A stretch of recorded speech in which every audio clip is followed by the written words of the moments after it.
Welcome to one day exam classes. देखिए आपके railway NTPC exam को देखते हुए हमने आपके लिए पिछले साल के पेपर की सीरीज को स्टार्ट किया है, क्योंकि पिछले साल के पेपर लगाने से आपको CBT 1 का लेवल और पैटर्न मालूम चलेगा कि किस लेवल और पैटर्न से आपके एग्जाम में क्वेश्चन बनेंगे। क्योंकि CBT 1 में रीजनिंग से आपसे 30 क्वेश्चन पूछे जाएंगे और जो पढ़ने वाले स्टूडेंट हैं वो 30 में 30 सही करके आते हैं। तो अभी आप लोग कमेंट बॉक्स में बता सकते हैं आप इन पिछले साल के पेपर में से 30 क्वेश्चनों में से क्या इस समय 25 क्वेश्चन को लगा पा रहे हैं कि नहीं, इसे आप लोग कमेंट बॉक्स में अवश्य बताइएगा। ये हमारे रीजनिंग के सीरीज का 7वां वीडियो होगा। इसके पहले हमने आपको इसी प्रकार के 6 वीडियोज कराए हैं जिन्हें आप लोग प्ले में जाकर के वहाँ पर से देख सकते हैं। आज का देखिए पहला क्वेश्चन है, 3 भाइयों ABC की एक बुआ D है, D का भाई E है, E F से विवाहित है, F का इकलौता सहोदर एक अविवाहित भाई G है, H G का इकलौता भांजा है, तो E का A से क्या रिलेशन होगा ये आपको बताना है। तो चलिए सबसे पहले एक बार आप लोग प्रयास करिए। यहाँ पर देखिए स्टार्टिंग करनी है आपको ABC से। ABC जो हैं ये आपस में भाई हैं। अब इनके बारे में कह रहा है कि इनकी एक बुआ D है, तो बुआ D कैसे होगी? ABC के जो पिता होंगे उनको हमने एक जनरेशन ऊपर बना लिया, तो पिता की जो बहन होंगी D वही तो ABC की बुआ लगेगी। समझ गए आप? आगे क्या कह रहा है, D का भाई E है, तो एक कंडीशन ये हो सकती है कि ABC के जो पिता हैं वही आपके D के भाई हो जाएंगे E। लेकिन यहाँ पर कहीं पर यह नहीं लिखा गया कि D का भाई जो E है वो इकलौता है, तो इसका मतलब है कि D का एक अन्य भाई E हो सकता है। अगर आप लोग पिता को मान लेंगे E तो यहाँ पर H जो है G का इकलौता भांजा, ये वाली कंडीशन फॉलो नहीं होगी। तो D का एक अन्य भाई E है, उसी के बारे में आपसे चर्चा कर रहा है। आगे क्या कह रहा है, E जो है वो F से विवाहित है, तो E को हम F से विवाहित करा देंगे। आगे क्या कह रहा है, E का इकलौता सहोदर एक अविवाहित भाई G है, तो F का एक भाई हो गया G। H जो है वो G का इकलौता भांजा है। H अगर G का इकलौता भांजा है तो E और F का जो पुत्र होगा H वही तो इकलौता भांजा लगेगा G का। ठीक है, अगर E हम लोग इसको मान लेते हैं तो अब ये कह रहा है H जो है वो G का इकलौता भांजा है, तो इकलौता कैसे होता, फिर ABC तीनों तो इसके भांजे हो जाते हैं, इसलिए हमको इसका दूसरा जो भाई है वो E मानना पड़ा है। अब क्वेश्चन क्या आपसे पूछ रहा है, E का A से रिलेशन क्या लगेगा, मतलब कि E क्या लगेगा, E लगेगा A से का चाचा लगेगा, क्योंकि पिता का जो भाई होगा वही तो है E। तो सही ऑप्शन कौन सा हो जाएगा, चाचा, पहला वाला ऑप्शन।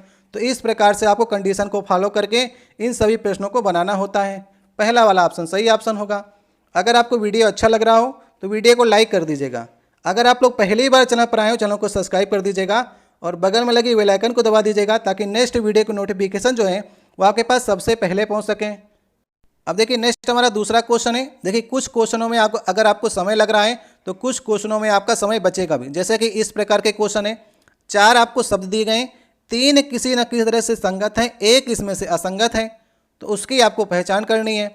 जैसे यहाँ पर कार लिखा गया है, बस लिखा गया, मोटरसाइकिल लिखा गया, वैन लिखा गया है, तो इसमें आप जान रहे होंगे कार, बस और वैन जो हैं ये 4 पहिया में आती हैं, जबकि मोटरसाइकिल आपकी 2 पहिए में है। तो सही ऑप्शन कौन सा होगा, अलग इसमें से कौन सा है, अलग जो है वो तीसरा वाला ऑप्शन है। अब देखिए नेक्स्ट हमारा तीसरा क्वेश्चन है। थोड़ा से आप लोग यहाँ पर से वीडियो क्वालिटी को बढ़ा लीजिएगा ताकि आंकड़े आपको दिखाई पड़े कि लिखा क्या गया है। यहाँ पर देखिए आपको पूछा जा रहा है आपसे, कितनी लड़कियों के पास अतिरिक्त शर्ट, स्कार्फ और पैजामे हैं, जो कि यहाँ पर बताया जा रहा है कि गोले के अंदर क्या है, उन लड़कियों की संख्या है जिसके पास अतिरिक्त शर्ट है। ठीक है, तो शर्ट वाले जो हैं वो गोले के अंदर हैं, स्कर्ट वाले जो हैं वो त्रिभुज के अंदर हैं, और स्कार्फ वाले जो हैं वो आयत के अंदर हैं, और पैजामे वाले जो हैं वो षटभुज के अंदर हैं। इस प्रकार से आप लोग को ये डायग्राम में दिख रहा होगा। तो आपसे पूछ ये रहा है कि कितने लड़कियों के पास जो है अतिरिक्त शर्ट, स्कार्फ और पैजामे हैं। तो शर्ट, स्कार्फ और पैजामे का गोले में देख लेते हैं कि इन तीनों में कॉमन कौन सा मिल रहा है। तो गोले के अंदर देखिए और षटभुज के अंदर देखिए, क्योंकि षटभुज जो है वो आपका पैजामे वाला है, और स्कार्फ वाला देख लीजिए जो आपका आयत है। इन तीनों में कॉमन मिल रहा है 7। 7 को देखिए, ये गोले में भी आपका आ रहा है, षटभुज भी आपका आ रहा है, आयत में भी आपका आ रहा है। तो 7 जो लड़कियां होंगी उनके पास अतिरिक्त शर्ट, स्कार्फ और पैजामे हैं। तो जो भी आपसे डाटा पूछे और जो तीनों में कॉमन होगा उसी को आपको सही करना होगा। अब देखिए नेक्स्ट हमारा चौथा नंबर क्वेश्चन है। यहाँ पर आपसे कह रहा है कि वर्णमाला का कौन सा अक्षर H से उतनी ही दूरी पर स्थित है जितनी दूरी पर N से U है। तो N से U को हम लोग देख लेते हैं। N जो है अगर देखेंगे वर्णमाला में तो इसका क्रमांक होता है 14 नंबर पर आता है, और यू जो है वर्णमाला में 21वें नंबर पर आता है। तो 14, 7, 21 मतलब कि यहाँ पर 7 की बढ़ोतरी हुई है। तो उसी प्रकार से एच से आप लोग देख लीजिए, एच हमारा 8वें नंबर पर होता है। अगर आप इसमें 7 बढ़ाएंगे इसका मतलब 15 नंबर का जो लेटर है वही उतनी दूरी पर होगा। तो 15 नंबर पर लेटर कौन सा होता है? ओ होता है। तो एच से उतनी दूरी पर लेटर जो होगा वो ओ होगा। सही ऑप्शन कौन सा हो जाएगा? तो सही ऑप्शन हो जाएगा डी नंबर। तो इस प्रकार से आपको देख करके प्रश्नों को सॉल्व करना है। अब नेक्स्ट देखिए, हमारा 5वां क्वेश्चन है, हृदय फेफड़े की पुत्री है। इसके अतिरिक्त उसका एक इकलौता सहोदर एक भाई है जिसका नाम गुर्दा है। पेट फेफड़े का पति है, आँख और हृदय पति पत्नी है, अग्नाशय गुर्दे के मामा है। तो अग्नाशय का फेफड़े के साथ क्या रिलेशन हो गया आपको बताना है। तो देखिए ऐसा क्वेश्चन ही पूछा जाता है जिसमें हृदय हो गया, आँख, फेफड़ा, अग्नाशय, गुर्दे, इन सब को पति पत्नी, चाचा, मामा, भांजा को रिलेशन को बना दिया है। तो चलिए देखते हैं कहाँ से स्टार्ट करते हैं। यहाँ पर से हम लोग हृदय से स्टार्ट करते हैं। हृदय जो है फेफड़े की पुत्री है। तो फेफड़े को अगर हम लोग एक जनरेशन ऊपर रखेंगे तो पुत्री एक जनरेशन नीचे आएगी। हृदय उसकी पुत्री हो गई। पुत्री है तो नेगेटिव साइन लगा दीजिए फीमेल में, और अगर मेल होगा तो प्लस साइन लगा देंगे उसके ऊपर। आगे क्या करें, इसके अतिरिक्त उसका एक इकलौता सहोदर भाई है जिसका नाम गुर्दा है। तो हृदय का एक भाई है जिसका नाम गुर्दा है, भाई है इसलिए प्लस लगा दिया। पेट फेफड़े का पति है। तो पेट अगर फेफड़े का पति है तो ये प्लस हो गया, ये माइनस हो गई, पत्नी हो गई। आँख और हृदय पति पत्नी है, आँख और हृदय जो हो गई वो पति पत्नी हो गई, तो ये माइनस है तो प्लस हो जाएगा। अग्नाशय गुर्दे के मामा हैं।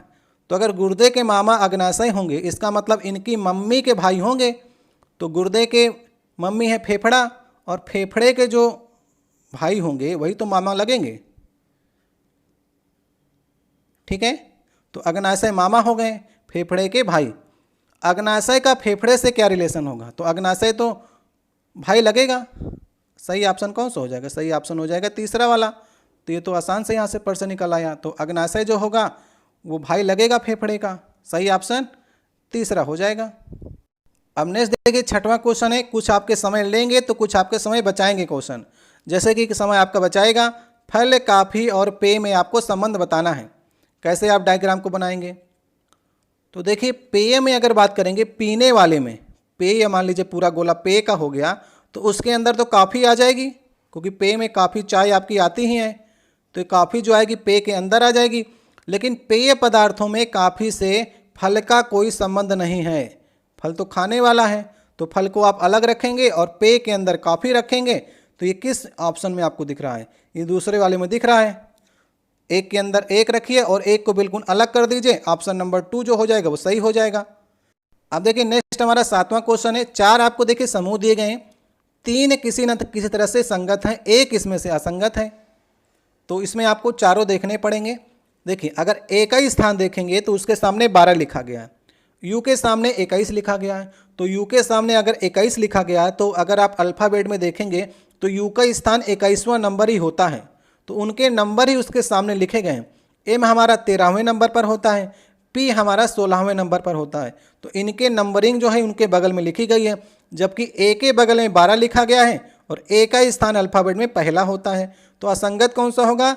ये ए वाला ऑप्शन होगा, क्योंकि इसके सामने 12 लिखा गया है, वो किसी तरह से मैच नहीं खा रहा है। तो ए ऑप्शन सही ऑप्शन होगा। नेक्स्ट देखिए 8वां नंबर क्वेश्चन है। इसमें भी देखिए 4 आपको अक्षर समूह दिए गए हैं, 3 किसी न किसी तरह संगत हैं, एक इसमें से असंगत है। तो असंगत की आपको पहचान करना है। तो हमने आपको बताया जब भी आपसे असंगत पूछेगा तो आपको चारों ऑप्शन को चेक करना होगा, चारों में क्या डिफरेंस आ रहा है। उसके लिए आपको अल्फ़ाबेट के लेटर आपको मालूम होने चाहिए। जैसे कि एच का जो स्थान होता है लेटर्स में वो 8वें नंबर पर एच होता है, और जी होता है 7वें नंबर पर, के होता है 11वें नंबर पर, आई होता है 9वें नंबर पर। तो यहाँ पर देखिए कुछ आपको समझ में आ रहा है कि नहीं? 8 से 7 हो रहा है, इसका मतलब कि एक पहले यहाँ पर कम किया गया है। 7 से 11 हो रहा है, इसका मतलब 4 बढ़ाया गया है। और 11 से 9 हो रहा है तो 2 कम किया गया है। तो पहले एक जो है घटाया गया, फिर 4 बढ़ाया जा रहा है, फिर 2 को कम किया जा रहा है। अब नेक्स्ट वाले में देख लेते हैं क्या ऐसा ही फॉलो हो रहा है इसमें कि कुछ अलग हो रहा है। एस आर वी टी लिखा गया है। तो एस जो होता है वो 19वें स्थान पर होता है, आर जो होता है वो 18वें स्थान पर होता है, वी का स्थान होता है 22वां और टी का स्थान होता है 20वां। तो यहाँ पर भी देख लेते हैं, 19 से 18 हुआ मतलब 1 कम हुआ, 18 से 22 हुआ मतलब कि 4 ज़्यादा हुआ, 22 से 20 हुआ मतलब कि 2 कम हुआ, तो वही ऊपर वाला रिलेशन आ रहा है -1 +4 और -2, इसमें भी वही कंडीशन लागू हो रही है। अब नेक्स्ट को आप तीसरे को भी चेक कर लेंगे तो यही आपकी कंडीशन -1 +4 -2 होगी। लेकिन अगर आप M, L, P और O को चेक करेंगे तो M का स्थान होता है 13वां और L का स्थान होता है 12वां और P का स्थान होता है 16 और O का स्थान होता है 15। तो यहाँ पर देखिए 13 से 12 हुआ तो 1 कम होगा, 12 से 16 हुआ इसका मतलब 4 ज़्यादा हो रहा है, लेकिन 16 से इसने 15 ही किया है, सिर्फ 1 ही कम किया है। तो यहाँ पर असंगत जो होगा वो लास्ट वाला ऑप्शन होगा। 3 ऊपर के 1 नियम फॉलो कर रहे हैं लेकिन 1 में नियम गड़बड़ा गया कि -1 +4 -2 करना था, लेकिन -1 +4 -1 किया है, इसलिए जो असंगत होगा वो लास्ट वाला ऑप्शन होगा। तो जल्दी जल्दी आपको अल्फ़ाबेट के स्थानों को चेक करना होगा, इसी प्रकार से क्वेश्चन लगते हैं और कोई इनका तरीका नहीं है। अब देखिए नेक्स्ट हमारा ये 9वां नंबर क्वेश्चन है। रिजर्वेशन को 4 प्रकारों से इस प्रकार लिखा जाता है। ठीक है, ये पहली बार क्वेश्चन मिल रहा है। जितने हमने आपको 7 सेट कराए हैं इसके पहले 6, तो उनमें ये क्वेश्चन नहीं मिला है। अभी इस सेट में इस प्रकार का ये नया क्वेश्चन पूछा गया है। यहाँ पर देखिए लिखा गया कि रिजर्वेशन को इन 4 प्रकारों से लिखा जा सकता है, कूट भाषा 1, 2, 3, 4। इसको कैसे करते हैं इसे भी आप लोग सीख लीजिएगा, ताकि नेक्स्ट अगर आपके एग्जाम में इस प्रकार के क्वेश्चन बनेंगे तो आप कभी भी गलत करके नहीं आएंगे। तो यहाँ पर देखिए आपसे पूछा जा रहा है इनमें से किस कूट भाषा में इंक्वायरी को ऐसे लिखते हैं। तो हम लोग चेक कर लेते हैं ना, इंक्वायरी को ऐसे जो है वो किस प्रकार से लिखा गया। ई से देखिए एफ हो रहा है ना, ई से एफ हो रहा है, इसका मतलब बढ़ोतरी की गई है 1 की, समझ गए। और एन से अगर एल हो रहा है, इसका मतलब कि एन से एल हुआ तो -2 जो है आप पीछे की ओर गए हैं। और क्यू से अगर यहाँ पर देखिए टी हो रहा है तो क्यू होता है 17 नंबर पर और टी होता है 20 नंबर पर, इसका मतलब बढ़ोतरी की गई है +3 की। और यू से देखिए, यू से क्यू हो रहा है, यू हमारा होता है 21वें नंबर पर और क्यू होता है 17वें नंबर पर, इसका मतलब कि -4 की कमी की गई है। तो ये बात हमको ये समझ में आ गई कि इसमें पहले +1 कर रहा है, फिर -2 कर रहा है, फिर +3 कर रहा है, फिर -4 कर रहा है, अगली बार +5 करेगा और नेक्स्ट पद में -6 करेगा। तो पहले 1 बढ़ाता है, 2 घटाता है, 3 बढ़ा रहा है, 4 घटा रहा है, तो ये नियम फॉलो हो रहा है। तो उसी प्रकार आपको ये देखना है कि रिजर्वेशन में भी आपको यही नियम फॉलो करना है। रिजर्वेशन के लिए कौन सी कूट भाषा में पहले +1 हो रहा है फिर -2 हो रहा है। तो अगर आप आर को अगर +1 करेंगे, आर से अगर आप 1 आगे बढ़ाएंगे तो आपको एस मिलेगा। और अगर आप ई को 2 पीछे करेंगे तो ई का स्थान होता है 5वां, 2 पीछे करेंगे तो सी आपको रखना पड़ेगा। तो एस सी से स्टार्टिंग होने वाला कोई कूट भाषा आपको मिल रही है क्या? बिल्कुल सही। और आप जा रहे हैं, आपको कूट भाषा दूसरे में दिख रहा होगा कि एस सी से ही स्टार्टिंग हो रही है, बस आगे मत मिलाइए, यहीं पर से आंसर आपको आ जाएगा। क्योंकि जैसा संबंध इंक्वायरी का इसके साथ में था वैसा ही संबंध आपको रिजर्वेशन में, आपको कूट भाषा दूसरे में आपको दिखाई पड़ रहा है। तो कूट भाषा 2 जो होगा वो इसका सही ऑप्शन होगा। चाहे आप इधर से रिजर्वेशन से कर लीजिए या इंक्वायरी से कर लीजिए, दोनों तरफ से उत्तर आपको कूट भाषा 2 ही से प्राप्त होगा। सही ऑप्शन होगा पहला वाला। अब देखिए नेक्स्ट हमारा 10वां क्वेश्चन है। PQRSTU मित्र हैं और एक BPO संस्थान में काम करते हैं। इनके बारे में कमाने के बारे में कुछ लिखा गया है कि PT से ज़्यादा कमाता है, इससे कम है। तो चलिए बनाते हैं कौन कितना कमा रहा है। तो सबसे ज़्यादा कमाने वाले को हम लोग इधर रखेंगे और सबसे कम कमाने वाले को हम लोग इधर रखेंगे, ठीक है। तो P जो है वो T से ज़्यादा कमाता है, तो P को हम पहले रखेंगे, T को बाद में रखेंगे, क्योंकि T कम कमा रहा है, P ज़्यादा कमा रहा है। R जो है S से ज़्यादा कमाता है लेकिन U से कम कमाता है, तो अभी हम इसे नहीं रख पाएंगे। P Q के जितना नहीं कमाता है, मतलब Q ज़्यादा कमा रहा होगा P से, लेकिन S से ज़्यादा कमाता है कौन? P S से ज़्यादा कमा रहा है तो P के पीछे ही होगा, कहीं पर भी हो सकता है, T के पहले हो सकता है या फिर T के बाद में हो सकता है। आगे क्या कह रहा है? R जो है वो Q से ज़्यादा कमाता है, तो R को Q के पहले आपको रखना पड़ेगा, लेकिन U से कम कमाता है कौन? R जो है वो U से कम कमाता है, तो U इसका मतलब ज़्यादा कमा रहा होगा, तो सबसे ज़्यादा ही आपसे पूछेगा। तो सबसे ज़्यादा कमाई कौन कर रहा है? सबसे ज़्यादा कमाई कर रहा है U। सही ऑप्शन पहला हो जाएगा। और कुछ भी आपसे क्वेश्चन में नहीं पूछेगा, क्योंकि किसी के बारे में और डिटेल्स के बारे में चर्चा नहीं की गई है, इसलिए सबसे ज़्यादा वाला ही इस प्रकार के क्वेश्चन में आपसे पूछा जाता है और वही आपसे पूछा गया है। सही ऑप्शन होगा ए वाला। अब देखिए नेक्स्ट हमारा 11 नंबर क्वेश्चन है। 4 आपको आकृतियाँ दी गई हैं, 3 किसी न किसी तरह से संगत हैं, 1 असंगत है, तो असंगत का आपको चुनाव करना है। यहाँ पर देखिए ABCD को आपको ध्यान से देखना पड़ेगा क्योंकि काफ़ी छोटा छोटा इसमें बना हुआ है। इसमें एक फूल आपको दिया गया है, 2 पत्तियाँ दी गई हैं। पत्तियों के डायरेक्शन में आपको देखना है, उसी में चेंजमेंट करके अलग संरचना एक में बना दी गई है। एक पत्ती देखिए बाहर की ओर निकल रही है, एक पत्ती इधर की ओर निकल रही है। समझ गए आप। अब नेक्स्ट वाले देखिए ए से अगर आप B जाएंगे तो इसको क्लॉकवाइज 90 डिग्री घुमा दिया है, तो B में तो कोई दिक्कत नहीं है। पत्तियाँ एक बाहर की ओर इधर है, एक बाहर की ओर इधर है। लेकिन C वाले चित्र में आपको गौर से देखना, इसको जो घुमाया है वो 180 डिग्री तो घुमा दिया है, क्लॉकवाइज 180 डिग्री इधर की ओर घुमाया है, लेकिन इसने छोटी छोटी जो पत्तियां हैं उसकी डायरेक्शन को भी चेंज कर दिया। यहाँ पर देखिए एक इधर बाहर की ओर निकल रही है, इधर बाहर की ओर, लेकिन सी में देखिए एक अंदर की ओर कर दिया इसने, और एक ये भी बाहर की ओर है। इनकी डायरेक्शन को इसने चेंज कर दिया है। जब डायरेक्शन की पत्तियों की डायरेक्शन को आप नहीं चेंज कर सकते, आप सिर्फ घुमा सकते हैं या तो 90 डिग्री, 180 डिग्री, 270 डिग्री, लेकिन आप पत्तियों के डायरेक्शन को अगर चेंज कर दिए तो वही असंगत हो जाएगा। इसलिए सी वाला ऑप्शन जो होगा वो असंगत है, बाकी आपके सब सही बने हुए हैं। अब देखिए नेक्स्ट हमारा 12 नंबर क्वेश्चन है। ये भी देखिए आपका कूट भाषा से उसी सेट में ये दूसरा क्वेश्चन पूछा गया। एक इसी प्रकार से कूट भाषा क्वेश्चन आपको मिल चुका है। तो हमने आपको सिखाया था कि लोकोमोटिव को ये 4 प्रकारों से लिखा जा सकता है। तो आपसे ये कह रहा है निम्नलिखित में से किस कूट भाषा में स्टेशन को ऐसे लिखा जाता है। तो चलिए चेक कर लेते हैं कि स्टेशन जो है इस प्रकार से कैसे बना है। एस से देखिए आर हो रहा है, इसका मतलब कि एक जो है यहाँ पर माइनस किया गया, एस से आर एक पीछे आप आए हैं। टी से देखिए यू हो रहा है, टी से यू का मतलब है कि आप जो हैं एक प्लस की ओर गए हैं। ए से अगर जेड हो रहा है इसका मतलब एक माइनस की ओर गए हैं आप फिर से, और टी से अगर आप यू की ओर गए हैं इसका मतलब प्लस एक की ओर गए।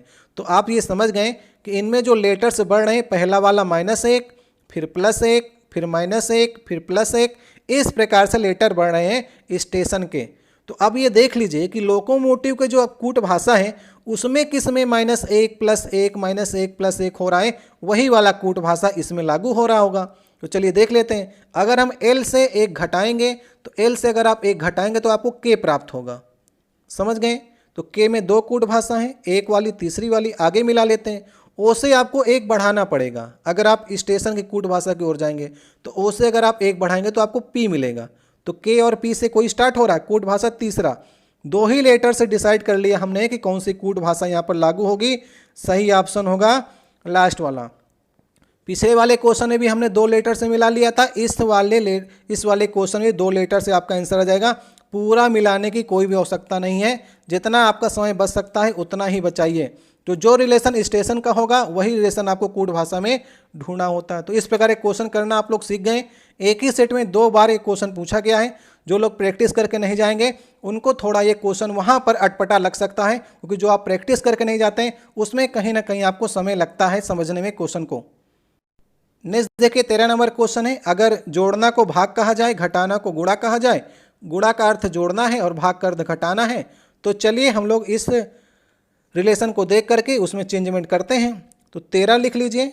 घटाना को क्या कह रहा है, घटाना को हम लोग गुणा कहते हैं, ठीक है।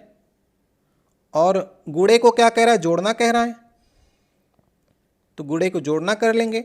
और भाग का कह रहा है घटाना है, तो भाग को हम लोग घटाना, और जोड़ना को कह रहा है भाग है, ठीक है। तो सबसे पहले बोर्ड मास का नियम लगाएंगे तो सबसे पहले भाग हल होगा, तो ये इसको आप भाग करेंगे तो 3 आ जाएगा।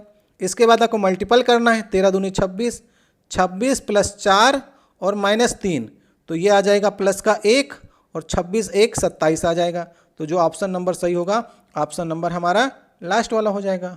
तो कैलकुलेशन तेज होगा तो ये आपका आधा सेकेंड में आपका सॉल्व हो जाएगा। तो कैलकुलेशन को अपनी तेज आप लोग करके चलिएगा। अब देखिए नेक्स्ट हमारा 14 नंबर क्वेश्चन है। कथन धारणा से क्वेश्चन आया है।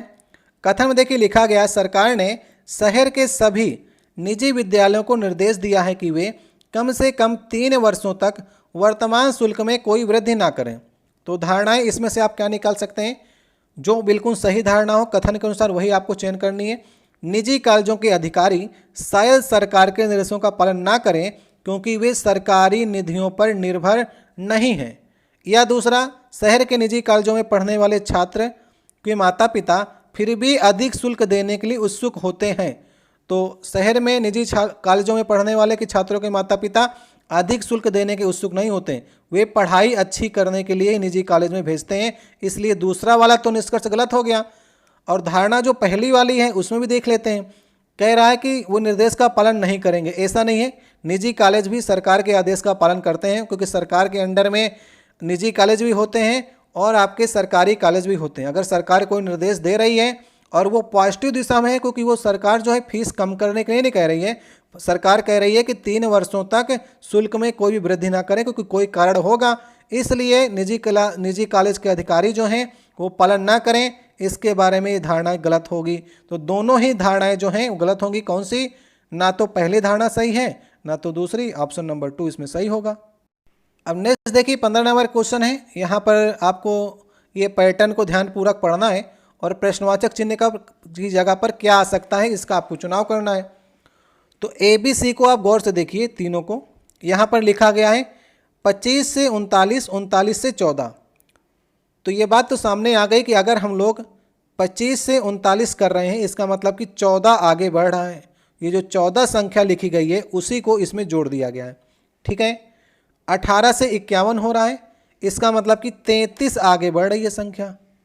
तो 33 यहाँ पर लिख दीजिए, क्योंकि नीचे भी यही नियम फॉलो हो रहा है। 63 से 72 की ओर जा रहे हैं तो 9 आगे बढ़ा रहे हैं, तो इसीलिए हमने 33 आगे बढ़ाया है, क्योंकि 18 में 33 जोड़ेंगे तो 51 आपको मिलेगा। तो यही चीज़ आपसे पूछी जा रही थी कि क्या रिलेशन है तीनों में। तो जो लास्ट वाली संख्या है उसी से जो है वो पहली वाली संख्या बढ़ रही है, तो वैसा ही आप लोग कर लीजिए। तो 18 से 51 में 33 बढ़ रहा है, तो सही ऑप्शन तीसरा वाला हो जाएगा। अब देखिए नेक्स्ट हमारा 16 नंबर क्वेश्चन है। ये ग्राफ आपके सामने आया है जिसमें 2014, 15, 16, 17 नीचे लिखे गए हैं और एक्स को दर्शाया गया है। जो डॉट डॉट लाइनें हैं वो एक्स वाली हैं और जो सीधी रेखा आपको मिल रही है वो वाई वाली है। ठीक है। तो आपसे पूछा क्या जा रहा है, कंपनी वाई के लिए, कंपनी वाई जो है जो सीधी रेखाएं गई हैं बिना डॉट वाली वो वाई है। 2015 से 17 के दौरान इंजनों के उत्पादक में लगभग कितने % की वृद्धि हुई है आपको बताना है। तो 2015 से 17 की ओर जाते हैं। तो यहाँ पर देखिए ये है आपका वाई का ग्राफ और 2015 में ये 10 था।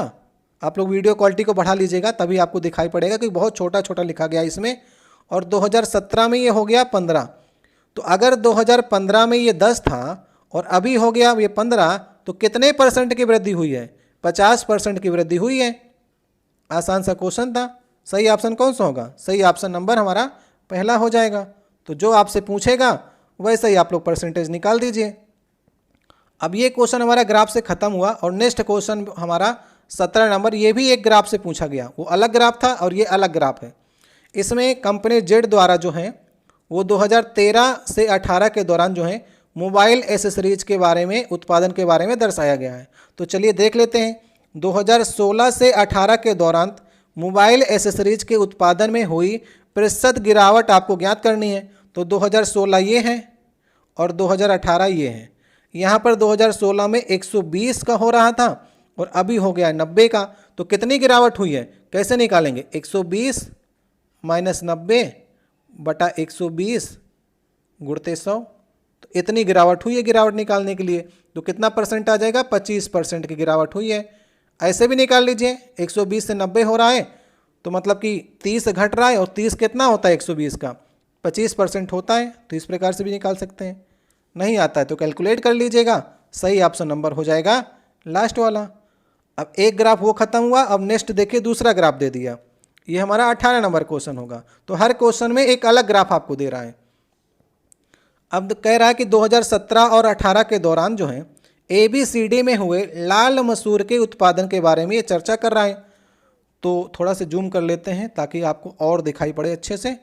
यहाँ पर लिखा गया है 2017 में, 2017 ये है। राज्य बी ये हो गया में हुए लाल मसूर के उत्पादन में, और 2018 ये है। राज्य डी ये हो गया और लाल मसूर का उत्पादन 240 हुआ है। ठीक है। तो इनका अनुपात पूछ रहा है। तो 210 और 240 में अनुपात अगर देखेंगे तो 3 सते 21 और 3 अठे 24, 7:8 का ये अनुपात होगा। तो सही ऑप्शन नंबर कौन सा हो जाएगा? ऑप्शन नंबर हो जाएगा लास्ट वाला। तो जितना कह रहा है बस सिंपल तरीके से ये आपके सवाल लगते हैं। अब देखिए नेक्स्ट हमारा 19 नंबर क्वेश्चन है। ये भी एक नए ग्राफ से क्वेश्चन पूछा गया है। हर एक क्वेश्चन में आपको नया ग्राफ मिल रहा है। ठीक है। अब इसमें लिखा गया है कि इसमें आप जूम करके थोड़ा देखिए, इसमें आपको दिखा देते हैं। वैसे ऑप्शन कट जाएगा लेकिन फिर भी आप जूम करके इसके आंकड़ों को देख लीजिए। सबसे पहले एक बार आप लोग यहाँ पर लिखा गया छात्रावास में बावर्ची द्वारा जो खाना बनाया जा रहा है उसके बारे में यहाँ पर डिटेल में चर्चा की गई है और बताया जा रहा है छात्रावास में छात्रों की कुल संख्या जो है 3200 है। तो अभी आप लोग देख लीजिए, ब्रेड जो है वो 30% है, कॉर्न फ्लेक्स जो है 25% है, प्लम केक्स 25% है, एग्स 5% है, इडली 15% है। ये डाटा को आप लोग एक बार नोट कर लीजिएगा। अभी हम लोग प्रश्न की ओर चलते हैं और प्रश्न में अगर आपको ऑप्शन दिखाने हैं तो इसे छोटा करना ही पड़ेगा। चलिए इतना दिखा देते हैं, इतने में आपको ऊपर का आंकड़ा भी दिखता रहेगा। कह रहा है देखिए इसमें कि कौन सा कथन सत्य नहीं है। ठीक है, तो सत्य नहीं है मतलब कि 3 इसमें सत्य होंगे, 1 असत्य होगा। उस असत्य का आपको चुनाव करना है। तो चलिए देखते हैं कौन सा असत्य निकलता है, चारों को चेक करना ही पड़ेगा। नाश्ते में कॉर्न फ्लेक्स कहाँ पर है, ये है 25%। नाश्ते में कॉर्न फ्लेक्स 25% और प्लम केक्स खाने वाले छात्र जो हैं प्लम केक्स भी 25% है। ठीक है, जो कह रहा है हम लोग उसको लिखते जाते हैं। पसंद करने वाले छात्रों की संख्या, ब्रेड और अंडे, ब्रेड कहाँ पर है, ब्रेड है यहाँ पर, 30% ब्रेड हो गया, अंडे हो गए 5%, तो ये 30 5 35% हो गए। आगे क्या कह रहा है, ब्रेड और अंडे पसंद करने वाली संख्या छात्रों की संख्या का अंतर, चाहे तो छात्रों की संख्या का अंतर कर लीजिए या तो प्रतिशत भी कर लेंगे तो वही उत्तर आपको प्राप्त होगा। तो 25 दूनी 50 माइनस 35%, इसका अंतर आ जाएगा 15% का। ठीक है, 50 में अगर आप 35 घटाएंगे तो 15% का अंतर आ गया छात्रों की संख्या पर। तो कह रहा है इडली पसंद करने वाले छात्रों से अधिक है। इडली कितने ही 15%, तो इडली के तो बराबर हो गया ना। इडली पसंद करने वाले छात्रों की संख्या से अधिक कैसे हो गया, तो बराबर ही निकला। तो पहला वाला ही हमारा कथन जो है वो असत्य निकल गया। इसी को सही करिए, आगे बढ़ जाइए। नीचे आपको चेक करने की आवश्यकता ही नहीं है, नीचे भी अगर आप चेक करेंगे तो सभी आपको सही मिलेंगे। दूसरा भी सही मिलेगा, तीसरा भी, चौथा भी। मिला लीजिएगा एक बार जो कह रहा है, अगर आपके पास समय है। लेकिन जब हमको पहला ही असत्य मिल गया तो हम सही करेंगे और आगे बढ़ जाएंगे। अब देखिए नेक्स्ट हमारा 20 नंबर क्वेश्चन है। 5 दोस्त हैं, राम, रहीम, राहुल, राकेश, राज जो हैं दीवार में टेक लेकर के एक डायरेक्शन है, मतलब कि उत्तर की ओर मुख करके बैठे हैं। तो उत्तर इधर है, इधर की ओर इनको मुख करके हम लोग बैठालना है। कह क्या रहा है, जैसे कह रहा है उससे वैसे हम लोग इसे बैठालना ही स्टार्ट करते हैं। राम जो है राज की दाईं ओर दूसरे स्थान पर बैठा है। तो राज अगर हमने यहाँ पर बैठा लिया तो राज की दाहिनी ओर, तो पहला स्थान तो ये हो गया और दूसरा स्थान ये हो गया। तो यहाँ पर हम लोग राम को बैठा देंगे। दाईं ओर दूसरे स्थान पर राम बैठा है और कह रहा है कि जो राज है वो किसी सिरे पर नहीं बैठा, तो राज को हम किसी भी सिरे पर नहीं बैठा लेंगे। ठीक है, राम बीच ही में रहेगा। राम और रहीम जो हैं दोनों सिरों पर बैठे हैं। अगर राम को हम यहाँ पर बैठा दिए हैं तो फिर 5 लोग हैं, एक स्थान राज के बगल में और होगा और एक लास्ट में हम लोग रहीम को बैठा लेते हैं। कोई राम रहीम जो है वो लास्ट में हो जाएंगे, किनारे किनारे हो जाएंगे। कह रहा है कि राहुल जो है राम के बगल में नहीं बैठा है। अगर राहुल राम के बगल में नहीं बैठा है तो राहुल जो है वो राज के बगल में बैठेगा। तो राहुल राज के बगल में हो गया और एक रॉकी बच्चा है तो रॉकी को बैठा देंगे राम के बगल में। कह क्या रहा है आपसे, रॉकी के बाईं ओर तीसरे स्थान पर कौन बैठा है, तो रॉकी ये हो गया, इसका बायां ओर इधर की ओर होगा तीसरा स्थान। पहला स्थान ये, दूसरा स्थान ये, तीसरा स्थान ये। तो तीसरे स्थान पर रॉकी के रहीम बैठा है। सही ऑप्शन कौन सा हो जाएगा, सही ऑप्शन नंबर हमारा पहला हो जाएगा। अब देखिए नेक्स्ट हमारा 21 नंबर क्वेश्चन है। यहाँ पर आपको आकृति दी गई है 4। तो ये श्रृंखला को आपको पूरी करना है और प्रश्नवाचक चिन्ह की जगह पर जो श्रृंखला आ सकती है उसका आपको चुनाव करना है। तो यहाँ पर आपको यहाँ पर तीर के निशान दिख रहे होंगे जिसकी डायरेक्शन को चेंज किया जा रहा है। तो उसे हम लोग देख लेते हैं कैसे ये चेंज कर रहा है। यहाँ पर देखिए तीर की डायरेक्शन पहले ऐसे थी और अब की बार दूसरी वाली संरचना में ये नीचे की ओर आ गई। इसका मतलब इसमें जो डिफरेंस किया गया पहले से दूसरे में, वहाँ पर देखिए एंटी क्लॉकवाइज जो है वो 90 डिग्री को घुमाया गया है। समझ गए। और फिर देखिए फिर एंटी क्लॉकवाइज फिर से देखिए 180 डिग्री घुमाया गया। तो पहले 90 में, फिर 180 में, और तीसरे से चौथे में देखिए कि फिर से उसे जो है वो एंटी क्लॉकवाइज जो है वो 90 डिग्री फिर से घुमाया गया। तो अगला जो हमारा चित्र बनेगा वो 180 डिग्री से घूमेगा।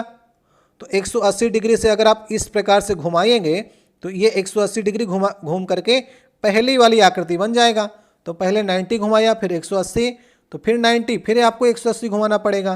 तो ए वाला ऑप्शन जो होगा वो सही ऑप्शन होगा। तो चित्र को देख लेंगे कैसे कितना घूम रहा है, उसी प्रकार से आपको इन क्वेश्चनों को सही करना होता है।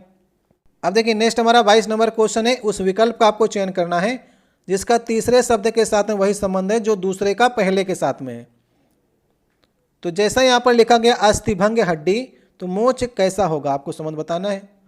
तो अस्थिभंग हुआ है, अस्थि मतलब कि अस्थि अगर भंग हुई है तो हड्डी ही आपकी टूटती है, उसी को हम लोग अस्थिभंग कहते हैं। तो मोच आपको लगती है, तो मोच में क्या होता है, मोच में स्नायु, स्नायु जो होता है उसे हम लोग कहते हैं नाड़ी या फिर नस कहते हैं। तो नस अगर इधर उधर घूम जाती है तो वो मोच आपका उसी प्रकार से लगती है। तो मोच का संबंध स्नायु से है क्योंकि वहीं पर इफेक्ट होता है। जैसे हड्डी भंग होती है, अस्थि भंग होती है, तो उसमें हड्डी इफेक्ट करती है, मोच में नसें जो हैं इधर उधर घूम जाती हैं। तो सही ऑप्शन हो जाएगा पहला वाला। नेक्स्ट देखिए क्वेश्चन है, सुबह की सभा के दौरान बच्चों की एक पंक्ति में राहुल दोनों सिरों से 16वें स्थान पर है।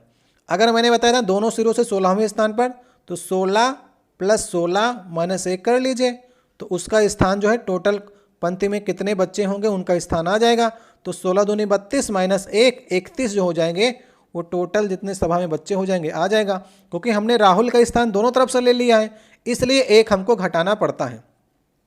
अब देखिए नेक्स्ट हमारा कथन और धारणा से क्वेश्चन आया है और ये 24 नंबर क्वेश्चन होगा आज का। कथन में कहा जा रहा है धूम्रपान स्वास्थ्य के लिए हानिकारक है, ये चेतावनी सिगरेट के पैकेटों में छपी होती है। धारणाएं क्या निकल सकती हैं, लोग सिगरेट के पैकेटों पर छपी हुई सामग्री को पढ़ते हैं, लोग चेतावनी पर ध्यान देते हैं। तो धारणा 1 भी सही है, धारणा 2 भी सही है। धूम्रपान स्वास्थ्य के लिए हानिकारक है, ये चेतावनी को बहुत से लोग पढ़ते हैं, इसलिए सभी लोग धूम्रपान नहीं करते हैं, कुछ ही लोग धूम्रपान करते हैं क्योंकि बहुत से लोगों को मालूम है और चेतावनी भी पढ़ते हैं, इसलिए तो कई लोग धूम्रपान नहीं करते हैं।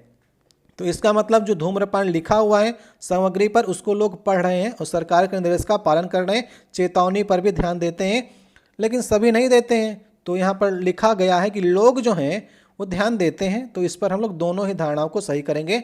कोई कुछ ही लोग धूम्रपान करते हैं, लेकिन ज़्यादातर लोग जो हैं चेतावनी पर ध्यान देते हैं।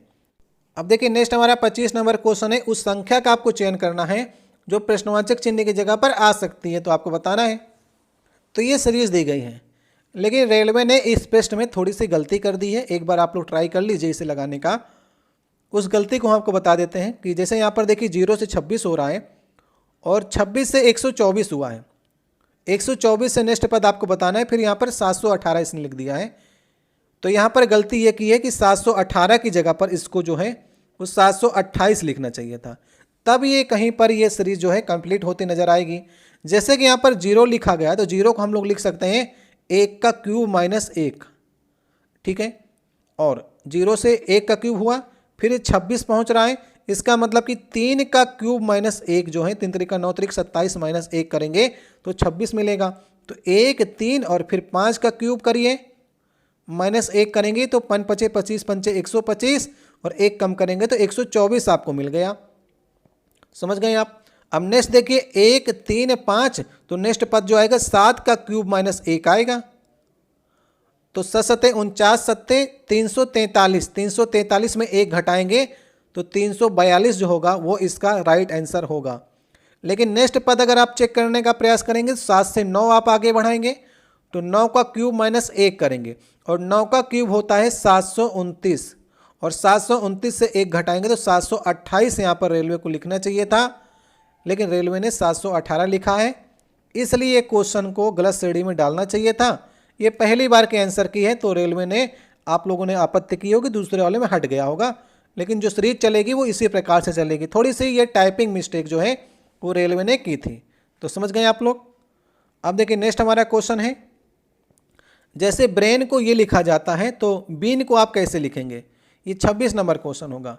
तो मिला लेते हैं हम लोग कि कैसे ब्रेन जो है वो बन रहा है AQZHM, तो बी जो बी से ए हो रहा है ना, तो बी से ए हुआ मतलब कि एक जो है कम हो गया, आर से क्यू हो रहा है, आर से क्यू हो रहा है मतलब कि इसमें भी एक कम हुआ है, ए से जेड हो रहा है एक कम हुआ, आई से एच हुआ और एन से एम हुआ, तो सब में एक एक कम कर दिया है लेटर्स को अगले वाले में। तो बीन को आप लोग उसी प्रकार से करिए, बी से एक कम करेंगे तो आपको ए मिल जाएगा। ए वाला ऑप्शन तो पहला ही मिल गया हमको, तो सही करके आगे बढ़ सकते हैं आप लोग। या फिर आगे भी चेक कर लीजिए, ई से कम करेंगे आप तो डी मिलेगा आपको, ए से कम करेंगे तो जेड मिलेगा आपको, एन से कम करेंगे तो एम मिलेगा आपको। तो इस प्रकार से पहला ही ऑप्शन, जब पहला ही लेटर आपको मिल रहा है तो ज़्यादा आपको मशक्कत करने की ज़रूरत नहीं है, सही करिए, आगे बढ़ जाइए। समय बहुत कीमती है, रेलवे चाहता है कि हम अच्छे स्टूडेंट को लें, इसलिए एक दो क्वेश्चनों में जो है वो तुरंत आंसर सही करने का प्रयास करता है, कि वो चाहता है कि आप ज़्यादा मत मिलाएं, जल्दी आगे बढ़िए। अब देखिए नेक्स्ट हमारा क्वेश्चन है, यहाँ पर शब्द युग्म दिया गया है, आपको पहचानना है कि जैसा संबंध बावर्ची का रेस्तरां के साथ में है वैसा संबंध आपको बताना है। इन चार ऑप्शन में आपको कौन से ऑप्शन में आपको नजर आ रहा है। तो जैसे कि रेस्तरां में, होटल में बावर्ची होता है, उसी प्रकार से दवाखाना में औषधि विक्रेता होगा। और कोई संबंध तो दिख नहीं रहा। पुस्तकालय में कैटलॉग, इसका कोई मतलब ही नहीं है। बढ़ई लकड़ी बनाता है तो बनाने से कोई संबंध नहीं है। चिकित्सक रोगी कोई संबंध नहीं है। तो रेस्तरां जो है, रेस्तरां में आपको बावर्ची मिलेगा, उसी प्रकार से दवाखाना में आपको औषधि विक्रेता मिलेगा। इस प्रकार आपको संबंध देखना था। सही ऑप्शन हो जाएगा चौथा वाला। अब ये है हमारा 28 नंबर क्वेश्चन, ये मैं आपके लिए छोड़े जा रहा हूँ क्योंकि ये क्वेश्चन आप कर सकते हैं, करने वाले क्वेश्चन को आपको छोड़े जा रहे हैं, और जितने कठिन क्वेश्चन है वो सारे हम आपको कराने का प्रयास करते हैं।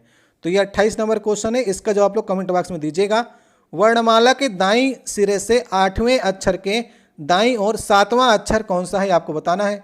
तो सबसे पहले आप लोग वर्णमाला लीजिए, उससे दाईं सिरे से 18वें अक्षर को आपको चुनाव करिए, फिर उसके दाईं और 7वां अक्षर जो है उसे आप लोग कमेंट बॉक्स में लिखिएगा। तो ये क्वेश्चन मैं आपके लिए छोड़े जा रहा हूँ, बहुत कठिन नहीं है। मेरी आशा है कम से कम 70 से 80% स्टूडेंट जो हैं इस क्वेश्चन को कर सकते हैं, और कमेंट बॉक्स में मैं आपके आंसर का इंतजार करता हूँ तो कि कितने लोग जो हैं वो सही आंसर करेंगे। नेक्स्ट देखिए एक क्वेश्चन है, ये हमारा 29 नंबर क्वेश्चन होगा आज का। पक्षी, कौवा और कठफोड़वा, इसमें आपको रिलेशन बताना है। तो पक्षी के अंदर जो है, ये पक्षी का गोला हो गया, पक्षी के अंदर कौवा भी आएगा, कौवा का गोला भी आएगा, और पक्षी के अंदर जो है कठफोड़वा का गोला भी आएगा। ये भी एक प्रकार का पक्षी होता है, ठीक है। और कौवा और कठफोड़वा में कोई भी रिलेशन नहीं होगा, इसलिए ऑप्शन नंबर आप डी के ऊपर जाएंगे। दोनों ही पक्षी हैं लेकिन एक दूसरे से कोई संबंध नहीं रखते हैं, इसलिए लास्ट वाला ऑप्शन जो होगा वो सही ऑप्शन होगा। अब देखिए नेक्स्ट हमारा ये 30 नंबर क्वेश्चन है। 9.11 घंटों को घंटे, मिनट और सेकंड में आपको व्यक्त करना है। इस प्रकार का क्वेश्चन मैंने आपको पिछले वाले सेट में कराया था, जिसमें वर्ष, महीने और दिन वाला क्वेश्चन आया था।